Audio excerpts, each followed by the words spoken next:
Olá, meu irmão e minha irmã, graça e paz de Jesus, seja bem-vindo a mais uma Escola Bíblica Especial. Nós estamos chegando ao quarto estudo desta série e hoje nós falaremos sobre heresia. É um termo aparentemente estranho para alguns de nós, comum para outros, mas a gente sempre, num primeiro momento, aponta para a ideia da heresia, a gente pensa naqueles hereges que foram julgados pela Igreja Católica, alguns condenados pelo fogo, um tratamento que hoje a gente olha para a história e vê essas reações. Hoje, num mundo, em tempos de confusão, pensar heresia é muito mais complexo, tendo em vista que vivemos um momento em que a verdade está diluída de muitas maneiras, são muitos pensamentos, é um tempo extremamente mosaico, como os contemporâneos dizem, e a gente vai tentar conversar um pouco a partir da história, a partir das Sagradas Escrituras e a partir também do nosso tempo sobre esta ideia. E a gente conversa sobre isso daqui a pouco, após a vinheta.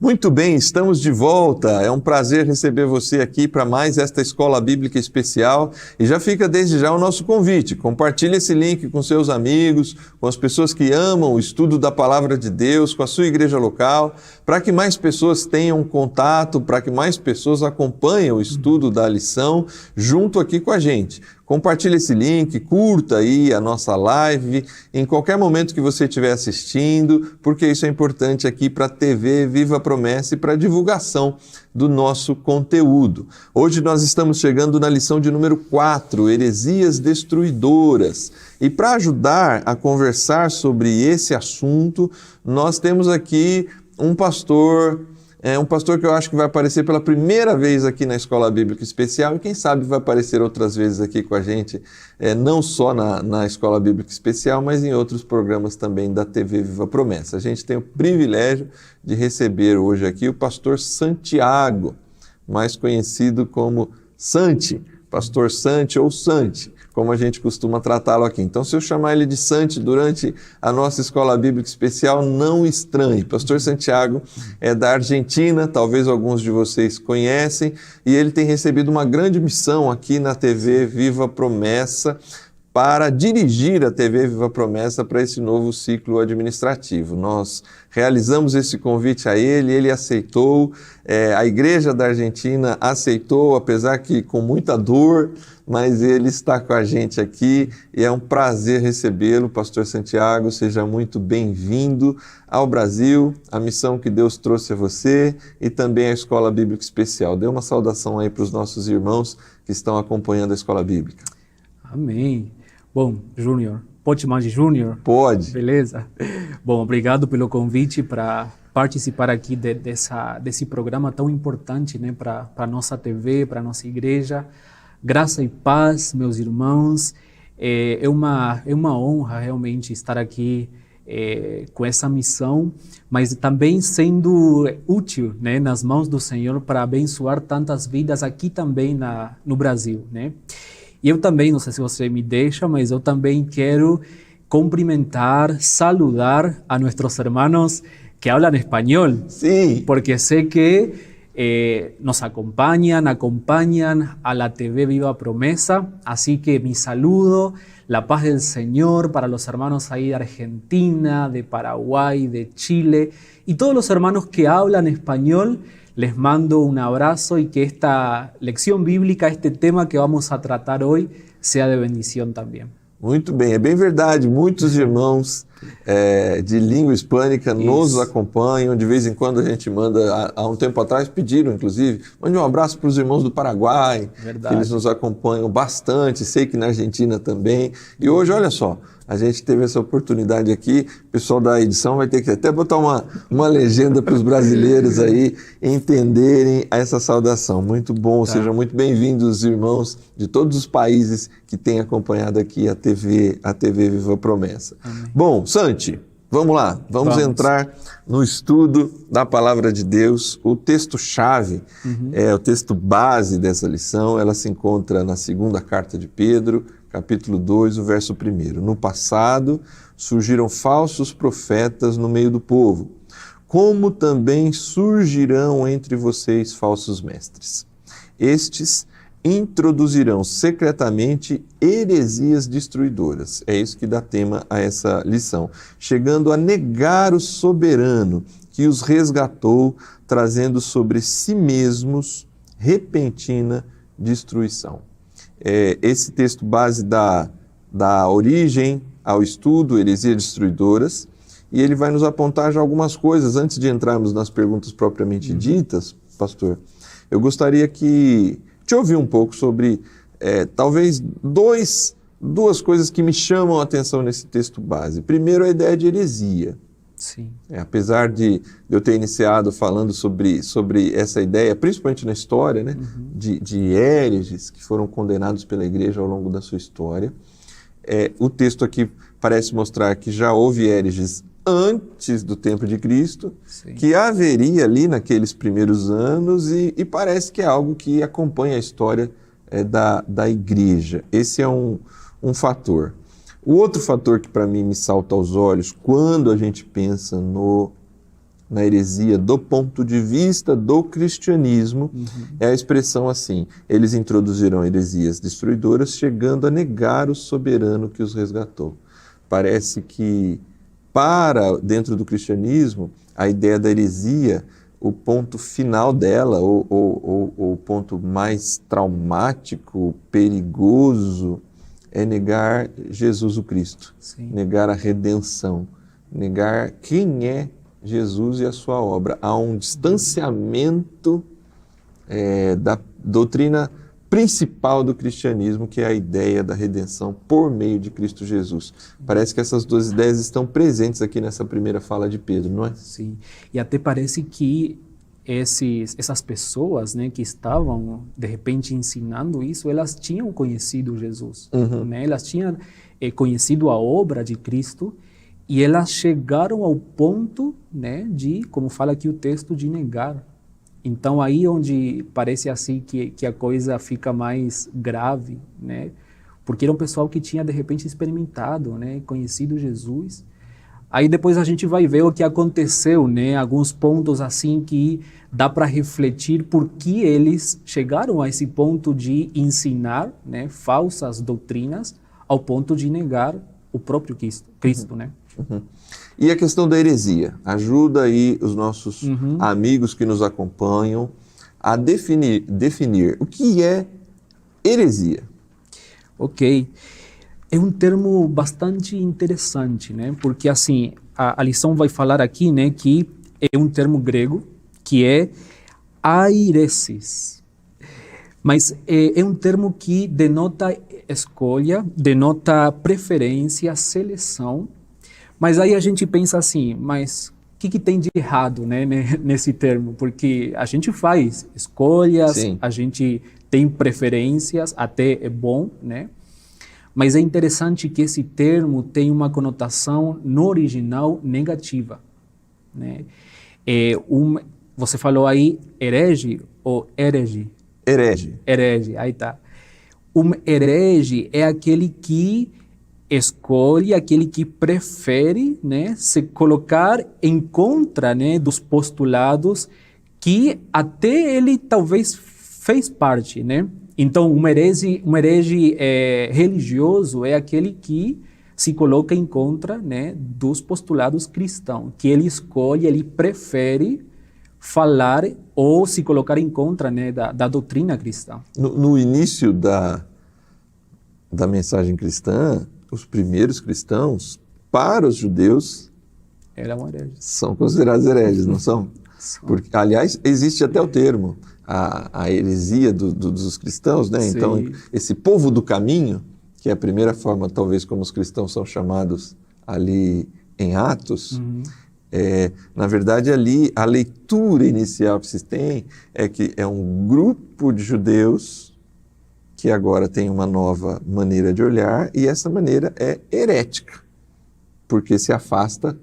É contrária, né? É contrária Isso. ao judaísmo, à interpretação dos principais rabinos da época. Essa é a questão. O próprio Jesus é assim taxado, né, por conta das suas posturas diante da lei, diante dos costumes judaicos. Então, mas não deixa de ser um termo negativo. Quando um judeu chama um cristão de herege, há um aspecto negativo na forma de chamar. Né? Sim. Não é positivo, não. De alguma forma, a ideia é, dentro do cristianismo, aí sim, a interpretação cristã, e aí por isso que eu acho que está tão no início do capítulo que Pedro vai falar sobre heresia, ele relacionar heresia destruidora com negar o soberano que os resgatou.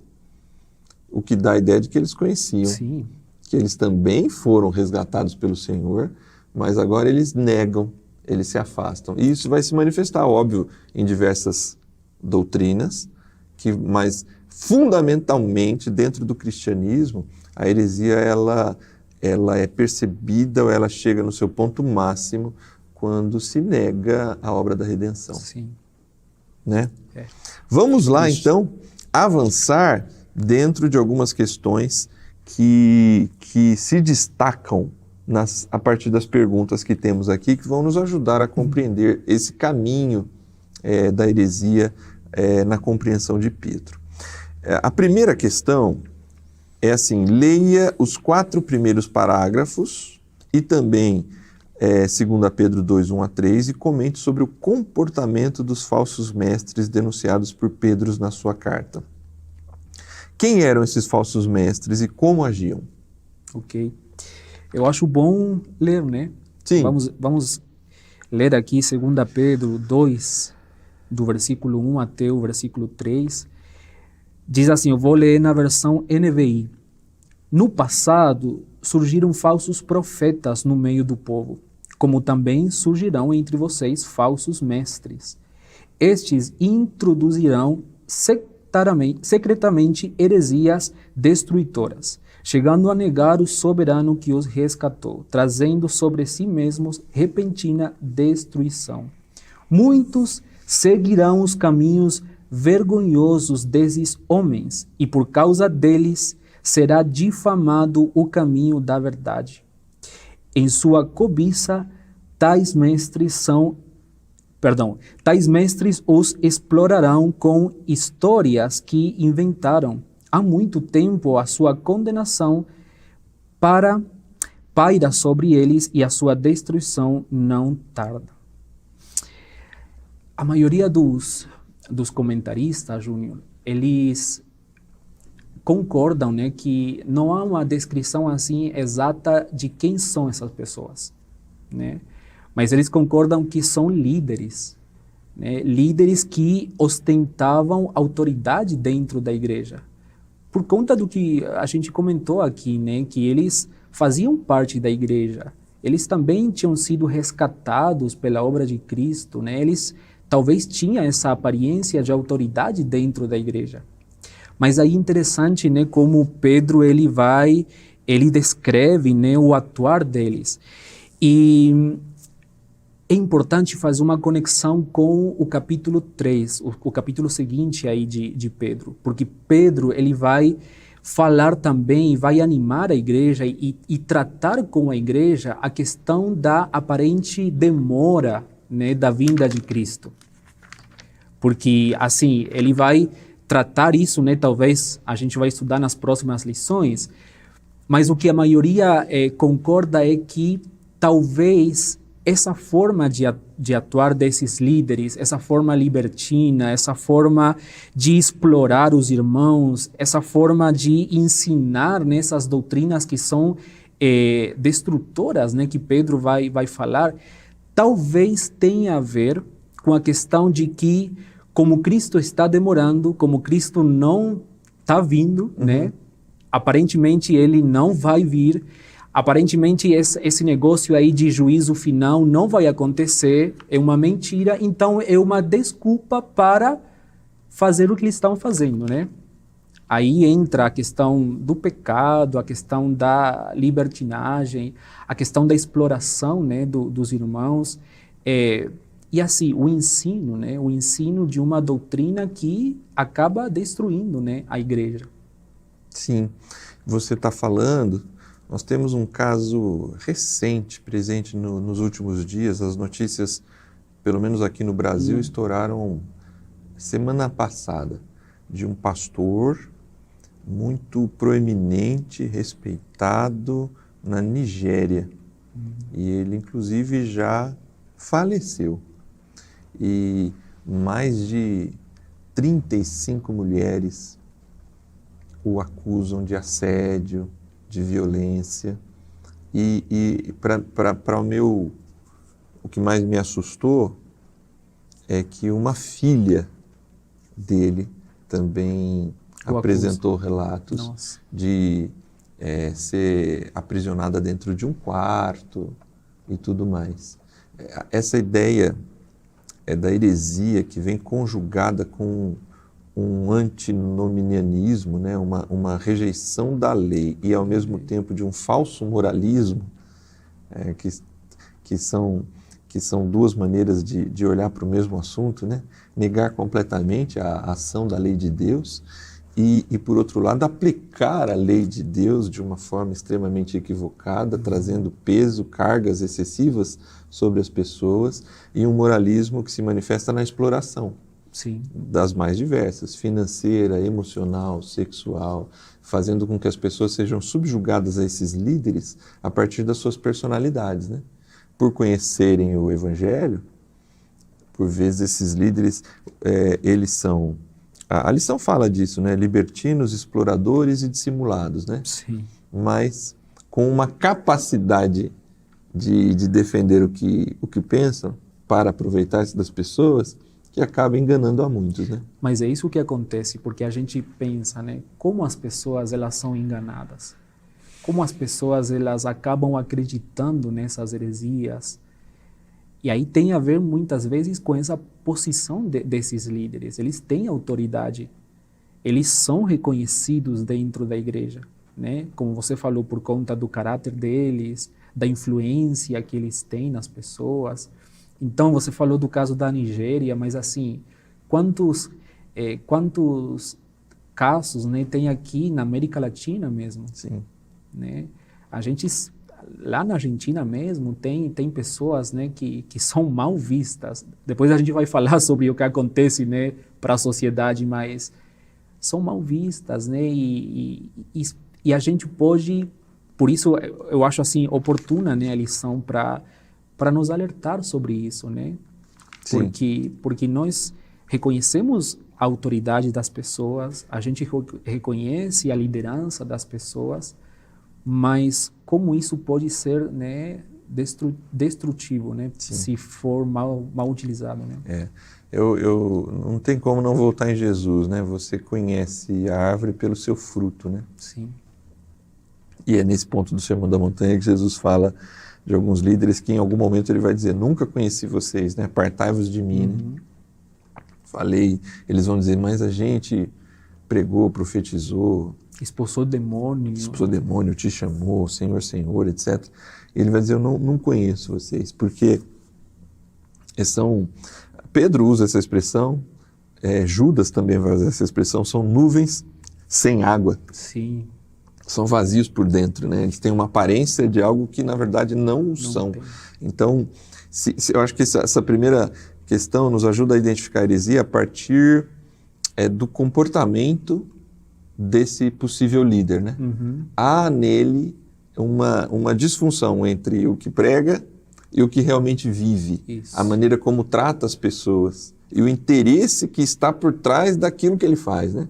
O interesse financeiro, o interesse do abuso. E isso, infelizmente, você falou, eu citei a Nigéria porque foi um caso que me chamou muito a atenção da semana passada. É óbvio, é presente em qualquer país, em qualquer situação. Nós temos escândalos na igreja católica, entre os protestantes, pentecostais. Infelizmente, no nosso arraial, a gente conhece histórias desse tipo de abuso, e são pessoas que, por vezes, eles arrebatam multidões, mas o coração nega o soberano. Não conhece, talvez. Que os resgatou, né? Eles negam a redenção ao agir dessa forma. Mas aí a gente precisa entrar na segunda questão, utilizando os dois últimos parágrafos do item 1 e 2 Pedro 2, verso 2, responda: o falso ensino é destrutivo. O que ele pode fazer com o caminho da verdade? Ele pode desviar pessoas? Pode. Desvia, né? Pode, desvia. E a gente não está livre disso, sabe? Por isso Pedro está tratando isso com a igreja, né? Alertando a igreja sobre isso, né? Porque é algo que a gente tranquilamente pode cair, né? E é interessante, né? Porque, assim, destrói e desvia as pessoas de Cristo. Isso. Né? Porque Jesus, ele se apresenta como a verdade, né? Quando a gente vai e lê a Bíblia, a gente estuda a Bíblia, a gente encontra aí a Jesus, né? A gente encontra a obra de Jesus, a gente encontra a verdade sobre Jesus. Então, esses líderes, eles estavam ensinando doutrinas contrárias à verdade. Então, esses ensinos, elas afastam as pessoas de Jesus. Elas impedem que as pessoas possam crescer, possam conhecer e possam até se parecer com Cristo, que é a nossa maior motivação, o nosso maior propósito aqui na Terra, até que o Senhor venha, né? É conhecer Jesus, é se aprofundar no relacionamento com Ele, conhecer as suas verdades. Então, se há falsos ensinos, se há líderes que são hereges, né? Então, o que acontece é que as pessoas elas não conhecem Jesus. O que acontece é que as pessoas não conseguem o maior propósito delas, né? Que é se parecer com Cristo. Me chama a atenção a expressão no texto de Pedro: será difamado o caminho da verdade. Nossa. Porque aqui a gente está diante, pelo menos nesse capítulo 2, as outras lições, a partir da lição 5, 6, a gente vai entrando mais nas heresias propriamente ditas, né? Nos ensinos heréticos desses líderes. Aqui parece que nós estamos um pouco mais concentrados no capítulo 2, no herege em si, né? Sim. Na figura dele. E aí, essa expressão, difamar o caminho da verdade, isso é algo que todos nós, você aí na sua cidade, na sua igreja local, pode conhecer alguém que por conta de um líder que abusou, ou financeiramente, ou de outra forma emocionalmente, ou que diz algo no seu ensino, na sua pregação, mas na cidade, no bairro, entre as pessoas próximas, sabe que aquilo que ele ensina, ele não pratica. Tudo isso difama o Evangelho, difama o caminho da verdade, como diz Pedro aqui, porque as pessoas se afastam de Jesus por causa do comportamento, do ensino e da forma como essas pessoas, quando elas são desmascaradas, isso traz vergonha para a verdade, vergonha para o Evangelho. E essas pessoas, algumas pessoas, você já deve ter ouvido essa expressão, se isso é ser crente, ou isso é frequentar uma igreja, se esse é um pastor, se isso é ser um líder, eu quero distância disso. Então a gente tem que tomar muito cuidado. Essas pessoas, elas são destruidoras e elas precisam sair dessas posições de liderança porque elas podem causar muito mal ao Evangelho de Cristo. Sim, e é interessante, né, porque tanto aqui no contexto dessa carta, né, que Pedro vai escrever e vai enviar para a igreja, acontece o mesmo, assim, são as mesmas situações que acontecem hoje também. Questão sexual, né? Porque Pedro vai apontar principalmente a isso, né? E questão de dinheiro, né? E o que a maioria, assim, a maioria dos casos que a gente vê de pessoas que não querem saber de igreja, de pastor, também por conta do dinheiro, né? Por conta de não saber mostrar a verdade bíblica, né, sobre essas questões. E a questão sexual também, né? Você falou aí de abuso, de assédio, né? Então, parece que é uma questão assim bem comum, né? Isso. Nos hereges e as pessoas que fazem, né, essa difamação do caminho da verdade. Exatamente, porque é um caminho de orgulho, de uma falsa humildade e de um afastamento do Senhor, né? Nesse processo, o interesse dessas pessoas é o próprio, para usar termos bíblicos, né? É o próprio estômago. São os próprios desejos carnais e pessoais, são as próprias paixões. Então, na verdade, é o ensino dessas pessoas, a maneira como elas agem, já é um fator secundário. O fator de fundo é o seu completo afastamento do Senhor, uma humildade que não existe, uma arrogância profunda no seu próprio ser, e as pessoas se tornam as ovelhas, as pessoas que estão sendo alcançadas, as pessoas que acreditam, elas passam a ser utilizadas para o próprio benefício desses líderes. É muito vergonhoso, eu acho que traz muita vergonha para o caminho da verdade, para o caminho do Evangelho, essas pessoas. E, infelizmente, elas não estavam só lá, elas ainda estão presentes entre nós. Estão. E se a gente não tiver cuidado, né, se a gente não entender essa questão tão importante, né, da nossa relação com Deus, da nossa humildade, de entender que nosso coração deve estar submetido, né, ao Espírito Santo, à nova vida que temos em Cristo, tranquilamente a gente pode se tornar uns desses, né? Sim. Bom, vamos lá para a terceira questão, com base no item 2 agora e na continuação os versos 4 e 5. Fale sobre os dois primeiros exemplos do passado citados como juízo divino sobre a impiedade. Pedro vai citar exemplos, né, de como... Vários, de como essas questões já foram tratadas no passado, né? Sim. Como é que está aí, pastor? É interessante porque ele abrange, assim, vários cenários, né?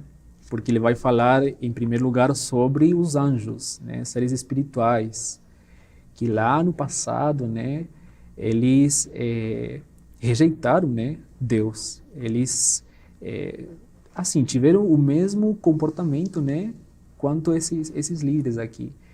E a questão aqui também, Pedro aponta, né, a essa sociedade pré-diluviana, né, fala Sim.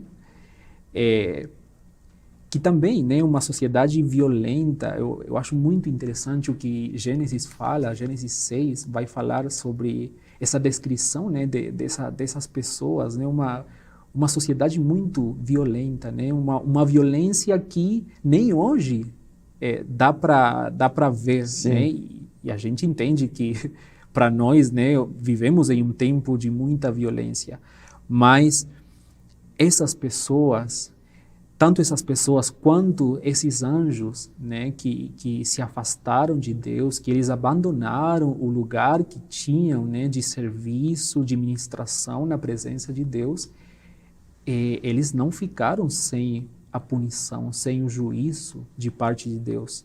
Então, é interessante ver, né, como Pedro aborda isso para deixar bem claro, né, que Deus não brinca com isso. Deus, ele é um Deus sério, um Deus santo, né, e tanto para os seres espirituais quanto para essas pessoas que ainda talvez não havia lei, né, não havia uma lei escrita, moral. Deus, ele vai trazer a condenação, né? Ele traz o juízo para essa impiedade que existia, tanto para os seres espirituais quanto para essas pessoas, né? Sim, interessante perceber Você está falando aqui, eu estou refletindo nesses textos, né? Sejam dos anjos, seja ali da sociedade antediluviana. É o julgamento de Deus, né? Sim. Aqui é um ponto... O foco é esse. E Pedro confia nesse julgamento, nesse juízo, no juízo de Deus, né? Penso que isso vai ser destrinchado em outras lições, mas penso que nós hoje, como cristãos, olhando para essas histórias, um olhar talvez um pouco equivocado, seria não confiar no julgamento de Deus, no juízo de Deus, e por vezes querer fazer justiça com as próprias mãos. O que foi, o que a história mostra para a gente dentro do catolicismo e até em alguns aspectos do protestantismo, Sim. das fogueiras e tudo mais, né? A queima de bruxas. Exatamente. Porque nesse processo de caça às bruxas, quando isso se torna o foco absoluto da igreja, a história conta que algumas pessoas provavelmente foram condenadas. Eu não sei se eu posso dizer justamente no mundo em que há um sistema judiciário que envolve penas, pesos e contrapesos, né? Atenuantes e coisas que pioram a pena de uma pessoa. Mas não sei se o melhor termo é justos, mas enfim, o que eu quero dizer é assim, algumas pessoas podem historicamente ter vivido essas situações e realmente serem héreges diante daquele momento da igreja cristã. Sim. Por outro lado, pessoas injustamente foram para a fogueira, tendo em vista o abuso do poder de quem determinava quem é joio e quem é trigo. Onde eu estou querendo chegar para a reflexão dos irmãos? A única maneira que a Bíblia nos apresenta para se opor a essas questões é a pregação contínua da verdade. É a defesa da verdade, a defesa do Evangelho, a defesa das verdades fundamentais do reino de Deus, a defesa da aplicação da lei de Deus a partir das lentes que Jesus nos apresenta a partir do seu ministério. Desta forma, nós estamos protegendo os nossos irmãos, as ovelhas e a igreja para serem vacinadas contra os falsos ensinos e os falsos profetas, os falsos mestres, contra as heresias destruidoras. Porque os tempos, é muito interessante o termo dessa lição, né? E eu queria te ouvir, Santos, sobre isso. A defesa da verdade em tempos de confusão. Os tempos são tão confusos que eu tenho... nós não podemos como é que eu diria? Nós não podemos sermos uma expressão do nosso próprio tempo e participar dessa confusão, porque uma decisão equivocada da igreja seria, por conta disso, trazer a justiça e o juízo para a nossa própria mão. Sim. Então a gente vai matar, a gente vai colocar na fogueira de novo, a gente vai agir como o tempo de confusão age e como a história já mostrou que seria um equívoco. Quem julga é Deus, quem condena é Deus. E Deus vai condenar, pelo que diz aqui o texto. Se ele não poupou anjos, ele não vai poupar os falsos líderes. Agora, não cabe a nós matarmos essas pessoas do ponto de vista do mundo. Cabe a nós ensinarmos a verdade do ponto de vista do Evangelho. Isso. Essa é a tarefa que Deus deixou para a gente. Eu lembrei agora de um professor de seminário, né? Um professor meu de seminário, ele falava assim, a justiça em nossas mãos, né? A justiça nas mãos do ser humano não serve, não. A gente não sabe utilizar, porque a gente ainda somos pecadores, a gente não foi totalmente... Como fala em português? Redimidos. É só colocar redimidos. Então, a justiça na nossa mão ainda não pode ser praticada com sabedoria, com uma motivação justa e santa. Então, quando a gente tenta fazer isso, acaba no que você falou, né? Queimando pessoas injustamente. Sim. Lá naquela época, mas hoje eu penso assim, como a gente mata as pessoas hoje? Isso. como a gente tenta fazer essa justiça, trazer juízo sobre essa sociedade que está em confusão, Sim. né? Assim, hoje é uma coisa terrível a questão das redes sociais, por exemplo, você ver comentários, né, de cristãos, Sim. assim, falando cada coisa, né, julgando de uma forma tão, assim, como sem sabedoria, sabe? Sim. Porque até pode estar falando a verdade. Isso. Né? Até pode estar expondo o texto bíblico e falando o que é correto. Mas com uma intenção, uma motivação tão errada, não? Matando a pessoa, fechando toda a porta para que essa pessoa possa ter um encontro com aquele que é justo, com aquele que é santo, com aquele que é verdadeiro, sabe? Então, a gente é tentado a fazer isso. Eu reconheço, né? Sim. Muitas vezes a gente quer comentar e utilizar a justiça. Sim. Né? Toda igreja, toda instituição, ela vai ter os seus mecanismos disciplinares. Isso faz parte. Sim. E é bíblico. Não, e mesmo na sociedade. E na sociedade, exatamente. No trânsito, em todos os aspectos nós temos leis e como aplicar essas leis. E isso é justo. É justo. E a gente deve fazer, e a igreja vai exercer esse papel. Agora, é interessante perceber nessa pergunta de número 3, Pedro tem clareza. O juízo vem de Deus e Deus há de julgar. O juízo final. O juízo que determina o destino da pessoa. Isso. Porque a gente muitas vezes queremos fazer isso, né? Determinar, trazer um ponto final sobre a pessoa, né? E Pedro vai tratar isso, vai dizer, não, é Deus quem dá a última palavra, sabe? E aí é óbvio, se há uma preocupação nesse sentido, qual é o nosso papel? Ensinar a verdade. Sim. Ensinar a proteger as pessoas contra esse tipo de líder, contra esse tipo de situação. É nesse caminho que Pedro vai, que Paulo vai, que Judas apresenta. É óbvio, há momentos, porque essas pessoas, principalmente essas que conhecem o Evangelho, Pedro, no final do capítulo, ele vai dizer que ele usa um ditado popular da época, né? São como cães que voltam ao próprio vômito. Sim. É óbvio que tem vezes que essas pessoas deveriam ser afastadas completamente de uma comunidade. Não, e até temos recomendações bíblicas em casos muito específicos, né? Exatamente. Quando há esse aspecto, principalmente do que a gente chamaria de apostasia, né? Sim. Essas pessoas têm que ser realmente retiradas da comunidade, mas sempre sob a ótica das Escrituras. O julgamento final dessas pessoas, o juízo, a vingança, se a gente pode usar assim, cabe ao Senhor. Cabe ao Senhor. A igreja cabe ensinar a verdade e proteger dos falsos mestres e dos seus falsos ensinos. Isso. Vamos para a questão de número 4. Vamos lá. Seguindo aqui os versos de 6 a 9, né? A punição sobre Sodoma e Gomorra.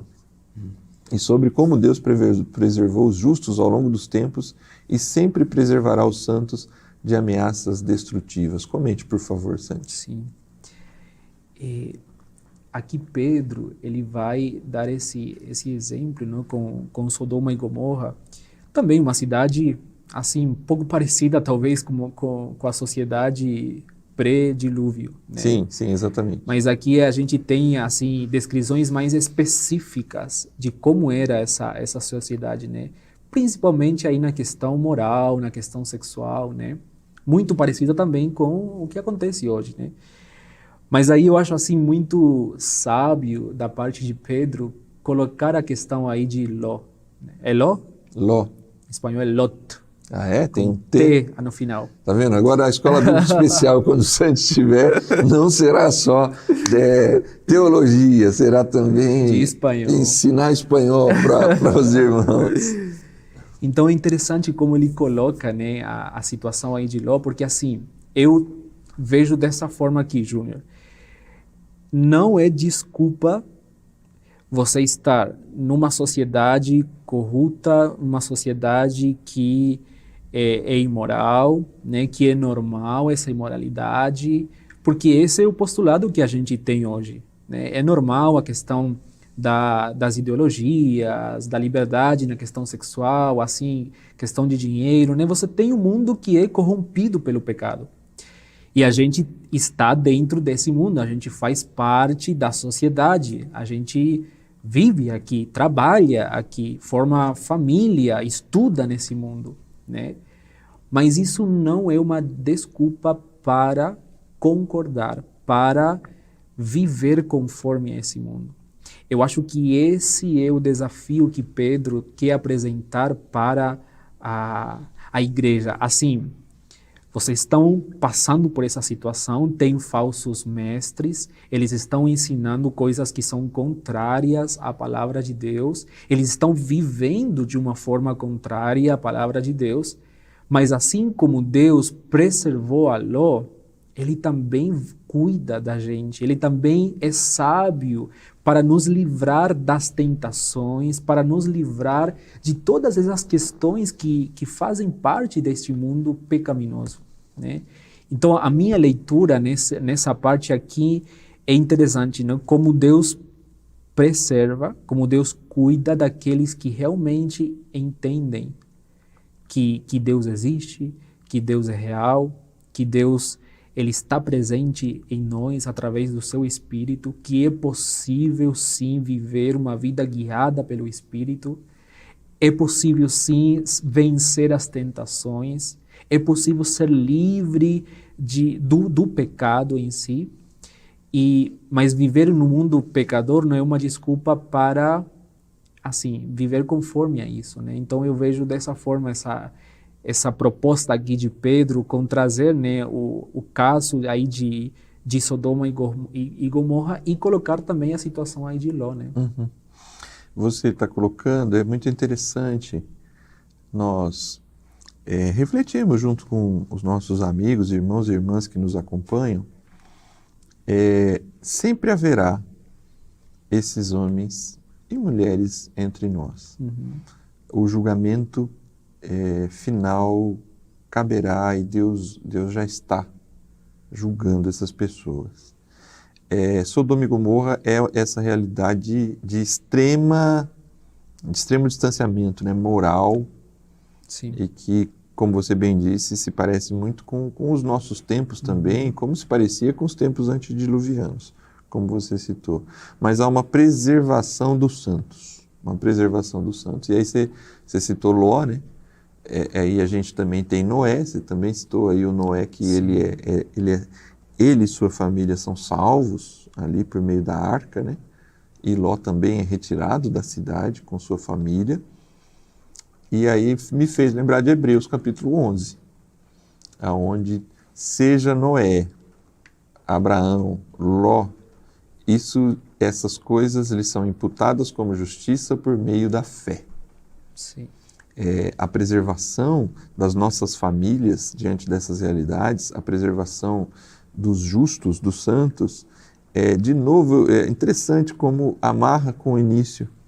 Não podemos negar o soberano, não podemos nos afastar de Jesus, não podemos nos afastar da verdade, porque em Jesus é que nós encontramos justiça. Na fé é que você encontra a justiça. Interessante perceber que nesse caminho contrário à heresia, ela vai aliar duas coisas. Uma convicção da verdade por meio do ensino e uma certeza da redenção por meio da fé. Porque quando uma coisa se dissocia da outra, de alguma forma há uma negação do soberano que nos resgatou, que é o que está amarrado o texto base dessa lição, né? Por isso, penso que nós devemos ensinar aos nossos irmãos nas igrejas locais, quando tratarmos desse assunto, que é Deus mesmo quem preserva.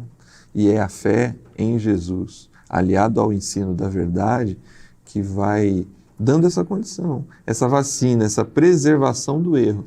Porque o erro vai acompanhar a sociedade enquanto ela existir, né? Uhum. E o texto apresenta assim, Ló, ele não se sentindo à vontade nessa sociedade.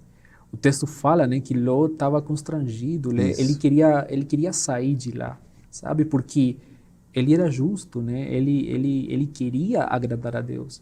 Então, eu acho assim importante essa descrição aí para a gente refletir, né? Como está no seu coração neste tempo que é tão confuso, né? Que é tão fácil de repente você se afastar de Deus. Temos tantas opções, né?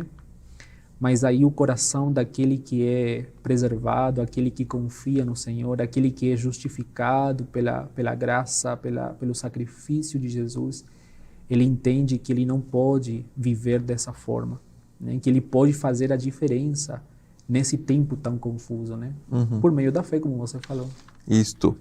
Muito bem, Santi. Nós estamos chegando ao final desse estudo. Foi um privilégio estar com vocês aqui, acompanhando, estarmos juntos aqui. E sempre a lição termina aqui com aspectos práticos, né? Nessa série, com os olhos da vida, né? São duas aplicações aqui que a editoria desta lição traz. Estejamos alertas, a heresia sempre aparecerá. E estejamos firmes, a verdade sempre prevalecerá. Sim. Ao mesmo tempo que o comportamento herético de homens e mulheres que causam destruição e difamam o Evangelho por conta da sua arrogância, da sua libertinagem, da sua sedução, do seu abuso, há também homens e mulheres fiéis chamados por Deus Sim. para, por meio de tudo que seja contrário a isso, por meio da sua fé em Jesus, da sua humildade e dependência do Senhor, confiando que a sua justiça vem de Deus e não dos seus próprios trapos de imundícia, como diria Isaías. Gente que se dedica ao estudo e ao ensino da palavra de forma consciente, fiel. Tudo isso, de alguma forma, nos garantido que ao final isso prevalece. E Sim. prevalece porque o controle do universo está nas mãos de Deus. Santi, você, por favor, deixe sua última reflexão, esse incentivo, né? Essas últimas perguntas apresentam esses aspectos, né? Enfrentar a heresia e, ao mesmo tempo, exortar a igreja a manter-se firme na verdade. Sim. Deixe suas últimas palavras para os nossos irmãos. Foi um privilégio participar desse momento contigo aqui. E, na sequência, por favor, ao final, ore para o encerramento desse estudo. Tá bom. Então, há um texto, Júnior, que sempre chama muito a minha atenção. Como a igreja deve enfrentar essas questões, né? E é o exemplo de Jesus. Nessa situação de Jesus sendo tentado por o próprio Satanás, lá no deserto. E você vê Satanás tentando desviar Jesus do propósito dele, né, que ele tinha. E a cada tentação, cada tentativa de Satanás, Jesus sempre responde com a palavra. A resposta de Jesus sempre contém a palavra de Deus. Então, como a gente se afasta, como a gente evade o perigo das heresias, é conhecendo a palavra, é tendo contato com a palavra. Esse tempo aqui, Júnior, é glorioso, né? Esse tempo que a igreja dedica para o estudo da palavra, para expor a palavra, né? A escola bíblica nas igrejas locais, né? A pregação, mas assim a gente tem acesso também no nosso dia a dia, né? No celular, várias versões. Então, não há desculpa para não conhecer, para não se aprofundar na palavra de Deus, porque isso faz a diferença. Isso faz a diferença. Contra as mentiras de Satanás, né, que vêm todos os dias, mas também contra esses líderes ou essas pessoas que tentam desvirtuar a igreja, né? Então, acho assim, Jesus sempre nos ensinando, né? Jesus sempre mostrando o caminho. É conhecer a palavra, é estudar a palavra, porque ela é fonte de vida, de verdade. A gente encontra Jesus na palavra. E essa última consideração, assim, eu acho muito importante a questão prática disso, né? Tem o aspecto de a gente ir para a palavra e conhecer Jesus nela, Mas depois o desafio é viver a palavra no dia a dia, né? E aí tem muito a ver com a questão da integridade, né? De você ser a mesma pessoa lá no seu quarto, você ser a mesma pessoa lá no seu trabalho, você viver o evangelho de forma simples, de forma cotidiana, né? E isso faz que outras pessoas também sejam alcançadas por conta de como você vive. Então o desafio é esse, né? É o relacionamento íntimo, secreto com a palavra, mas depois isso se expressa de forma externa, né, no dia a dia, com integridade. Amém. Então eu acho que é um grande desafio aqui para a gente, tá? Muito bem. E eu quero orar então, vamos orar, vamos pedir para Deus que o Senhor possa nos ajudar neste grande desafio, né? Eu te convido aí, você que está nos assistindo, que você feche os seus olhos e prepare esse tempo, né, de reflexão, de deixar que aquilo que nós falamos aqui possa estar firme agora aí no seu coração, tá bom? Vamos orar? Pai, nós te agradecemos por esse tempo, por esse programa, Senhor, tão abençoador para tantas vidas. A gente prepara esse tempo aqui de estudo, Senhor, de aprofundamento na sua palavra, porque entendemos que a sua palavra é fonte de verdade, sua palavra ela é fonte de vida eterna, ela nos ajuda a te conhecer, ela nos ajuda, Senhor, a nos parecermos mais contigo. Nos ajude, Senhor, a poder entender mais e mais a Tua palavra, mas também a que ela possa fazer morada no nosso coração. Que a gente possa viver a Tua palavra no dia a dia. E dessa forma, Jesus, dessa forma poder pregar o Teu Evangelho para essas pessoas que precisam de Ti, para essas pessoas que estão sendo enganadas, Senhor, por falsos mestres.